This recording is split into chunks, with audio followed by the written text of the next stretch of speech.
মনে আছে গেল কয়েক মাস আগে পুরো বাংলাদেশ মেতেছিল কফিলের সান্ডা নিয়ে।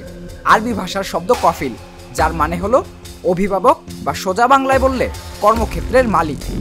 আর এই কফিলকে ঘিরেই প্রবাসী শ্রমিকদের জন্য এক বিশাল সুসংবাদ দিয়েছে সৌদি আরব, যার ফলে উপকৃত হতে যাচ্ছেন দেশটিতে থাকা কয়েক লাখ বাংলাদেশি শ্রমিক।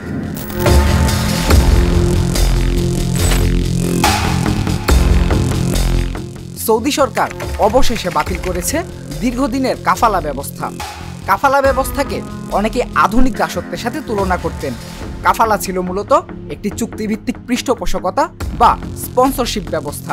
এর অধীনে কোনো বিদেশি শ্রমিকের কাজ ও বসবাস নির্ভর করত তার স্থানীয় নিয়োগকর্তা বা স্পন্সরের উপর, অর্থাৎ স্পন্সর তাকে যেখানে যে কাজের অনুমতি দিত শ্রমিক শুধু সেখানেই কাজ করতে পারতেন।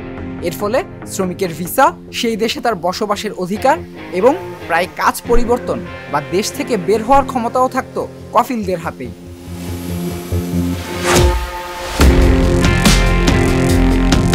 কাফালা ব্যবস্থাটি মূলত আমলাতন্ত্র কমিয়ে ব্যক্তিগত স্পন্সরশিপের মাধ্যমে শ্রম নিয়ন্ত্রণ করার জন্য তৈরি করা হয়েছিল, কিন্তু আদতে এটি ক্ষমতার এক বিশাল ভারসাম্যহীনতা তৈরি করেছিল।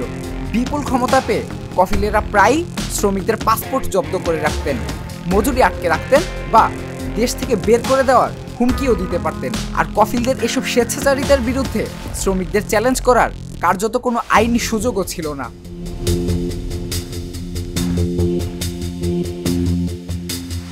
গেল কয়েক দশকে কাফালা বিশ্বের অন্যতম সমালোচিত শ্রম ব্যবস্থায় পরিণত হয়। আন্তর্জাতিক শ্রম সংস্থা সহ বিভিন্ন মানবাধিকার সংগঠন বারবার এই ব্যবস্থার তীব্র সমালোচনা করে আসছিল। এই সংস্কারের ফলে শ্রমিকেরা যেসব সুবিধাগুলো পাবেন তার মধ্যে সবচেয়ে গুরুত্বপূর্ণটি হলো চাকরি পরিবর্তনের স্বাধীনতা। বাংলাদেশি সহ বিদেশি শ্রমিকেরা এখন থেকে তাদের বর্তমান নিয়োগকর্তার অনুমতির প্রয়োজন ছাড়াই নতুন নিয়োগকর্তার কাছে যেতে পারবেন, অর্থাৎ নিজের কাজ খুঁজে নেওয়ার ক্ষেত্রে এক বিশাল স্বাধীনতার স্বাদ পেতে যাচ্ছেন তারা। পাশাপাশি কর্মীরা এখন থেকে স্পন্সরের সম্মতি বা এক্সিট ভিসা ছাড়াই দেশ ত্যাগ করতে পারবেন। শুধু তাই নয়, শ্রমিকদের জন্য খুলে দেওয়া হয়েছে অভিযোগ জানানোর ব্যবস্থা ও শ্রম আদালতে যাওয়ার পথ, অর্থাৎ কোনো শ্রমিকের অধিকার লঙ্ঘিত হলে তিনি সরাসরি এনফোর্সমেন্ট কোর্টের মাধ্যমে নিজের অধিকার আদায় করে নিতে পারবেন। এই সংস্কার সৌদি আরবের ভিশন 2030 পরিকল্পনার অংশ, যার লক্ষ্য দেশটির অর্থনীতিকে আধুনিকীকরণ করা।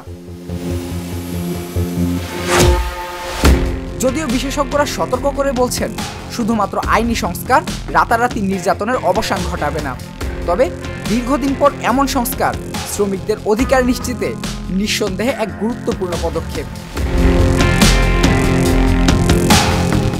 নীল দাস, জাগো নিউজ। দুধার চকলেটে একাকার হয়ে ওঠা প্রাণ লেয়ার সম্পর্কের মিষ্টি ম্যাজিক।